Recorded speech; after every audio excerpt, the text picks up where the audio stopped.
السلام علیکم، آپ دیکھ رہے ہیں ہورائزن نیوز ایچ ڈی۔ خبر شامل کرتے ہیں ساہیوال سے۔ ڈی پی او ساہیوال محمد عثمان ٹیپو کا صدر سرکل میں 4 مقامات پر کھلی کچہریوں کا انعقاد۔ شہریوں کی شکایات سن کر موقع پر ہی متعلقہ افسران کو احکامات جاری۔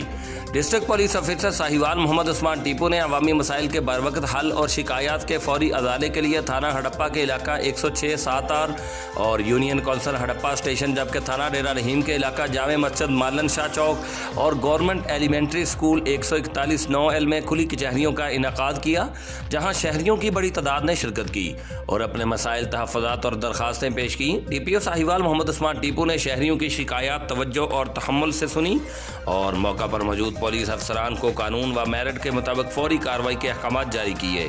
اس موقع پر انہوں نے کہا کہ کھلی کچہریوں کا مقصد عوام کو ان کی دہلیز پر انصاف کی فراہمی، پولیس اور عوام کے درمیان اعتماد کو فروغ دینا اور عوامی خدمت کے عمل کو مزید مؤثر بنانا ہے۔ ڈی پی او ساہیوال نے اس موقع پر کہا کہ ساہیوال پولیس شہریوں کے اعتماد پر پورا اترنے کے لیے تمام دستیاب وسائل بروئے کار لا رہی ہے۔ ترجمان Sahiwal police. Report Rauf Shaddad Jat, divisional bureau chief Sahiwal, horizon news HD ڈی، پاکستان۔